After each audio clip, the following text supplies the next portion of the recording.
ಕಲ್ಪಾದ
ಸರ್ವ ಜೀವನನ್ನು ಧಾರಣೆ ಮಾಡಿರತಕ್ಕಂಥವ್ರು, ಜೀವರಿಗೆ ಜೀವನವನ್ನು ಕೊಟ್ಟು ಬದುಕಿಸತಕ್ಕಂಥವರು ಪ್ರಾಣದೇವರು.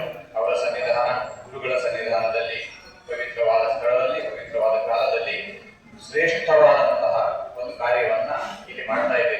ಬಹಳ ಸಂತೋಷ.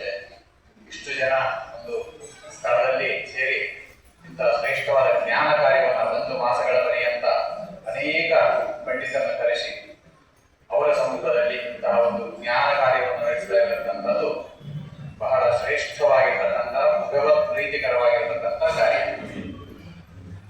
ಹಿಂದೆ ಋಷಿಮುನಿಗಳು ಕೂಡ ಇದೇ ತರ ಭಗವತ್ ತತ್ವವನ್ನು ಚಿಂತನೆ ಮಾಡಬೇಕಾದ್ರೆ ನಾವು ಕೇಳ್ತೀವಿ, ಶೌನಕರು, ಸುತಮುನಿಗಳು ಎಲ್ಲ ಸೇರಿದ್ರು ಸಭೆಗಳಲ್ಲಿ ಅಂತ.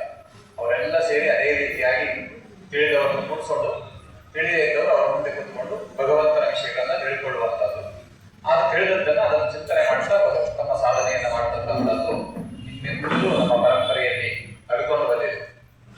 ಅದರಂತೆ ನೀವೆಲ್ಲ ಅನೇಕ ವಿಚಾರಗಳನ್ನು ತಿಳಿದವರಾಗಿದ್ದರೂ ಕೂಡ ಇನ್ನೊಂದು ಸ್ವಲ್ಪ ತಿಳ್ಕೊಳ್ಳೋಣ ಅಂತ ಹೀಗೆ ಒಂದು ಜ್ಞಾನ ಕಾರ್ಯವನ್ನ ನಡೆಸ್ತಾ ಇದ್ದೀನಿ. ಅದರಿಂದ ಒಳ್ಳೆಯ ಜ್ಞಾನ ಕಾರ್ಯಕ್ಕೆ ಭಗವಂತನ ಅನುಗ್ರಹ ಇದೆ. ಇಲ್ಲಿ ಅಂತಹ ಜ್ಞಾನ ಯಜ್ಞಾನಿಗಳು ನಡೀತಾವೋ ಅಲ್ಲಿ ಭಗವತ್ ಸನ್ನಿಧಾನ ವಿಶೇಷವಾಗಿ ಪ್ರಾಪ್ತಿಯಾಗ್ತದೆ. ತಾಪ ಜಾಸ್ತಿ ಆಗಿದೆ, ತಾಪ ಶಾಂತ ಆಗಬೇಕು. ಅದರಿಂದ ಪ್ರಕೃತಿಯು ಕೂಡ ಮುಂದೆ ಅನುಗ್ರಹ, ಭಗವಂತ ಪ್ರಕೃತಿ ಅಭಿಮಾನಿಯಾದ ಲಕ್ಷ್ಮೀ ದೇವಿಯ ಅನುಗ್ರಹದಿಂದ ಶಾಂತ ಪ್ರಕೃತಿಯು ಕೂಡ, ವಾತಾವರಣವು ಕೂಡ ಶಾಂತವಾಗಬೇಕು. ಅಂತಹ ಒಂದು ಅನುಗ್ರಹವನ್ನ ಆ ದೇವತೆಗಳು ಅನುಗ್ರಹಿಸಬೇಕು, ಅನುಗ್ರಹ ಮಾಡಬೇಕು ಅಂತ ಪ್ರಾರ್ಥನೆಯೊಂದಿಗೆ ಭಗವಂತನ ವಿಚಾರವಾಗಿ ಅವನ ಸಂಕೀರ್ತನೆ ಮಾಡತಕ್ಕಂಥದ್ದು ಶ್ರೇಷ್ಠವಾದದ್ದು ಅನ್ನೋ ವಿಚಾರವನ್ನ ನಿರೂಪಿಸಲಿಕ್ಕೆ 2 ದಿವಸದಲ್ಲಿ ಪ್ರಯತ್ನ ಪಡ್ತೇನೆ. ಇದು ಪುರುಷೋತ್ತಮ ಮಾಸ. ಅದರಿಂದಾಗಿ ಭಗವದ್ಗೀತೆಯಲ್ಲಿ 18 ಅಧ್ಯಾಯಗಳನ್ನ ನಿರೂಪಣೆವಾಗಿರ್ತಕ್ಕಂಥ ಒಂದೊಂದು ಅಧ್ಯಾಯಗಳಿಗೆ ಒಂದೊಂದು ಯೋಗಗಳನ್ನ ಹೇಳಿದ್ದಾರೆ.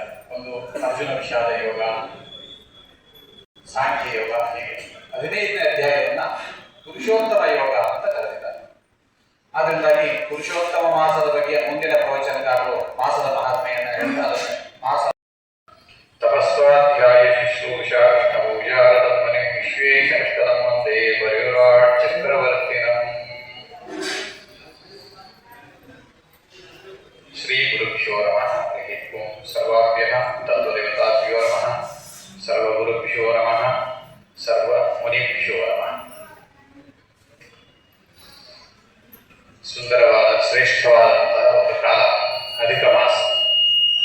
ಇದನ್ನ ಇದರ ಒಂದು ಪ್ರವೇಶವಾಗಿ ಇವತ್ತು ಚಾಲನೆಯನ್ನು ಕೊಡಲಾಗಿದೆ.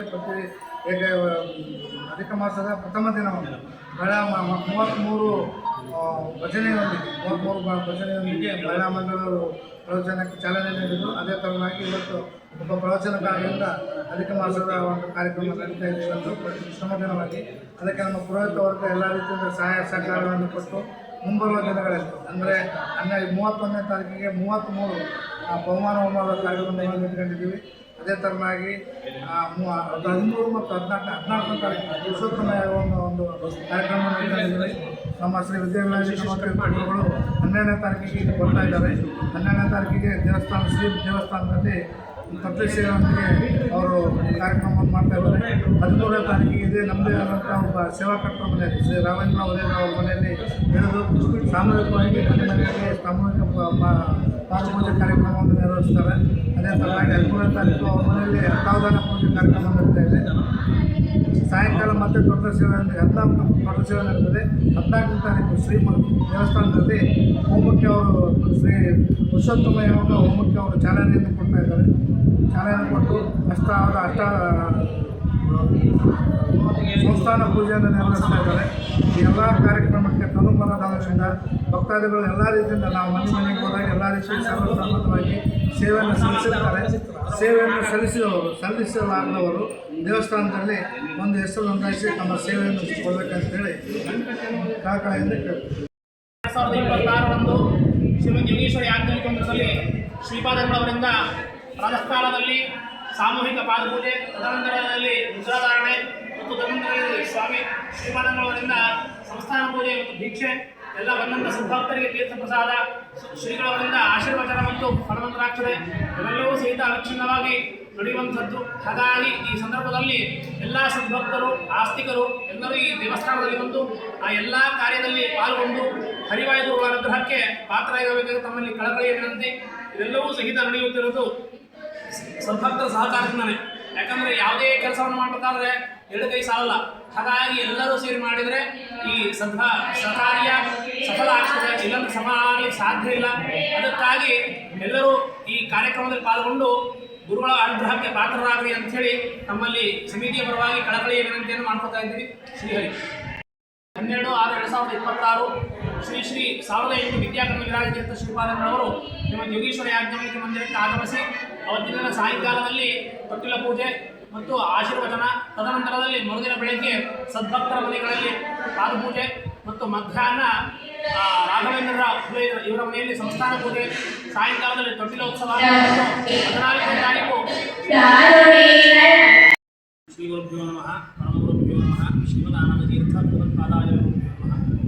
ವಂದೇಹಂ ಮಂಗಲಾತ್ಮಾನಂ ಭಾಸ್ಕಂದಂ ವೇದ ವಿಗ್ರಹಂ ವ್ಯಾಪ್ತಮಿಲಿಗಂ ಮುನಿಶ್ರೇಷ್ಠಂ ವಿಷ್ಣುಮಹೇರಪ್ರಭಂ ಜಿತೇಂದ್ರಿಯಂ ಜಿತಕ್ರೋಧಂ ಸದಾ ಧ್ಯಾನಪರಾಯಣಂ ಆನಂದನೀಯಂ ಮುಂದೆ ಯೋಗಾನಂದೇಶ್ವರಂ ವೇದಾಂತವೇದಕಲಾಮಂದಿಯ ಸ್ಥಾಸ್ತಮನಂದರೂಪಂ ಪ್ರಿಯಾಗ್ರಮಿಗಂ ಪರಿಪೂರ್ಣಚಿತಂ ಶ್ರೀಮದ್ಗುರುನಾಮಿ ಹರೇ ನಮಃ. ಇವತ್ತಿನ ದಿನ ಅಧಿಕ ಮಾಸ ಪ್ರಾರಂಭ ಆಗ್ತಾ ಇದೆ. ತನ್ನಿಮಿತ್ತವಾಗಿ ಶ್ರೀಮದ್ ಯೋಗೀಶ್ವರ ಯಾಜ್ಞವಲ್ಕ್ಯ ಸೇವಾ ಸಮಿತಿ ವತಿಯಿಂದ ಶ್ರೀಮದ್ ಯೋಗೀಶ್ವರ ಯಾಜ್ಞವಲ್ಕ್ಯ ಮಂದಿರದಲ್ಲಿ ಇವತ್ತಿನಿಂದ ಅವಿಚ್ಛಿನ್ನವಾಗಿ ಅಧಿಕ ಮಾಸ ಸಂಪೂರ್ಣ ನಿತ್ಯ ಜ್ಞಾನಸತ್ರ ಸಾಯಂಕಾಲದಲ್ಲಿ ಮತ್ತು ಅದೇ ರೀತಿಯಾಗಿ ಮಹಿಳಾ ಭಜನಾ ಮಂಡಳಗಳಿಂದ 33 ಪುರಂದರದಾಸರು ಮಾಡಿದಂಥ ಕೀರ್ತನೆಗಳು, ಭಗವಂತನ ನಾಮಗಳು ಪಾರಾಯಣ. ತದನಂತರದಲ್ಲಿ ನಾಳೆ ಬರುವಂಥ 31ನೇ ತಾರೀಕು 31/5/2026 ಅವತ್ತಿನ 33 ಬಹುಮಾನ ಹೋಮ ಮತ್ತು 14ನೇ ತಾರೀಕು 14/6/2026 ಅವತ್ತಿನ ವಿಶೇಷವಾಗಿ ಪುರುಷೋತ್ತಮ ಯಾಗ. ಯಾಕಂದರೆ ಇದು ವಿಶೇಷವಾಗಿ ಮಾಸಕ್ಕೆ ಅಧಿಪತಿ ಪುರುಷೋತ್ತಮ ನಾಮಕನಾದಂಥ ಭಗವಂತ. ಯಾವ ಪುರುಷೋತ್ತಮ ಅಂತಂದರೆ ಅಷ್ಟವಸುಗಳು, ಏಕಾದಶ ರುದ್ರರು ಮತ್ತು ದ್ವಾದಶಾದಿತ್ಯರು ಮತ್ತು ಪ್ರಜಾಪತಿ ಹೊರಡ್ತಾರ ಇವರೆಲ್ಲರಿಗೂ ಸಹಿತ ಅಧಿಪತಿಯಾದಂಥ ಪುರುಷೋತ್ತಮನು. ಹಾಗಾಗಿ ಈ ಅಧಿಕ ಮಾಸದಲ್ಲಿ ಮಾಡುವಂಥ ಏನು ಕರ್ಮಗಳವನು ದಾನಾದಿಗಳಿರ್ಬೋದು, ಯಜ್ಞಾದಿಗಳಿರ್ಬೋದು ಮತ್ತು ಈ ಜ್ಞಾನಸತ್ರಗಳು ಅಂದರೆ ಪ್ರವಚನಾದಿಗಳಿರ್ಬೋದು, ಇವೆಲ್ಲವೂ ಸಹಿತ ಅಧಿಕಸ್ಯ ಅಧಿಕ ಫಲಂ. ಅಂದರೆ ವಿಶೇಷವಾಗಿ ಬೇರೆ ದಿನಗಳಲ್ಲಿ ಮಾಡುವಂಥ ಆ ಜಪಾನುಷ್ಠಾನ, ಹೋಮ, ಪಾರಾಯಣ, ದಾನಾದಿಗಳಿಗಿಂತ ಈ ಅಧಿಕ ಮಾಸದಲ್ಲಿ ಮಾಡುವಂಥ ಎಲ್ಲ ಕರ್ಮಗಳಿಗೂ ಸಹಿತ ವಿಶೇಷವಾಗಿ ಒಂದು ಮಾಡುವಂಥ ಕರ್ಮಕ್ಕೆ 100 ಪಟ್ಟು ಫಲ ಜಾಸ್ತಿ ಇದೆ. ಹಾಗಾಗಿ ಹೋದ ವರ್ಷದ ಅಧಿಕ ಮಾಸದಲ್ಲಿ ಸಹಿತ ನಾವು ಅವಿಚ್ಛಿನ್ನವಾಗಿ ಒಂದು ಮಾಸ ಪರ್ಯಂತ ಈ ಜ್ಞಾನಸತ್ರ ಯಜ್ಞವನ್ನು ಮಾಡ್ಕೊಂಡು ಬಂದಿದ್ವಿ. ಅದೇ ರೀತಿಯಾಗಿ ಸಹಿತ ಈ ಅಧಿಕ ಮಾಸದಲ್ಲೂ ಅಂದರೆ ಜ್ಯೇಷ್ಠ ಅಧಿಕ ಮಾಸದಲ್ಲೂ ಸಹಿತ ಒಂದು ತಿಂಗಳ ಪರ್ಯಂತ ಅವಿಚ್ಛಿನ್ನವಾಗಿ ಜ್ಞಾನಸತ್ರ ಯಜ್ಞ ಕಾರ್ಯಕ್ರಮ ಇವೆಲ್ಲವೂ ಸಹಿತ ಎಲ್ಲ ನಮ್ಮ ಸಮಾಜ ಬಂಧುಗಳು ಮತ್ತು ಎಲ್ಲ ಸದ್ಭಕ್ತರ ಸಹಕಾರದಿಂದ ಈ ರೀತಿಯಾಗಿ ಅವಿಚ್ಛಿನ್ನವಾಗಿ ನಡೀತದೆ. ಈ ಅಧಿಕ ಮಾಸ 3 ವರ್ಷಕ್ಕೊಮ್ಮೆ ಬರ್ತದೆ. ಹಾಗಾಗಿ ಇದನ್ನು ವಿಶೇಷವಾಗಿ ಎಲ್ಲರೂ ಸದುಪಯೋಗ ಮಾಡಿಕೊಳ್ಳ್ರಿ. ಯಾಕಂದರೆ ಈ ಕಲಿಯುಗದಲ್ಲಿ ಸಂಘದಲ್ಲೇ ಶಕ್ತಿ ಇರೋದು. ಒಬ್ಬರೇ ಕೂತ್ಕೊಂಡು ನಾವೇನಾದ್ರು ಜಪವನ್ನು ಮಾಡ್ತಿದ್ರೆ ಬೇರೆ ಬೇರೆ ಆಲೋಚನೆ ಬರುವಂಥ ಸಾಧ್ಯತೆ ಜಾಸ್ತಿ. ಆದರೆ ಪ್ರವಚನದಲ್ಲಿ, ಹೋಮ ಯಜ್ಞಾದಿಗಳಲ್ಲಿ ಆ ಸಂದರ್ಭದಲ್ಲಿ ನಾವು ಆ ಸ್ಥಳದಲ್ಲಿರುವಂಥದ್ರಿಂದ ಅಲ್ಲಿ ಭಗವಂತನ ನಾಮಸ್ಮರಣೆ, ಆ ಭಗವಂತನ ಕೀರ್ತನೆಗಳು, ಭಗವಂತನ ವಿಚಾರಗಳನ್ನು ಶ್ರವಣ ಮಾಡಲಿಕ್ಕೆ, ಮನನ ಮಾಡಲಿಕ್ಕೆ ಅವಕಾಶ ಸಿಗ್ತದೆ. ಹಾಗಾಗಿ ಈ ಯೋಗೀಶ್ವರ ಯಾಜ್ಞವಲ್ಕ್ಯ ಮಂದಿರದಲ್ಲಿ ನಡೆಯುವಂಥ ಎಲ್ಲ ಜ್ಞಾನ ಕಾರ್ಯದಲ್ಲಿ, ಯಜ್ಞ ಕಾರ್ಯದಲ್ಲಿ ಪಾಲ್ಗೊಂಡು ಸದ್ಭಕ್ತರು ಆ ಭಗವಂತನ ಕೃಪೆಗೆ ಪಾತ್ರರಾಗಬೇಕಾಗಿ ತಮ್ಮಲ್ಲಿ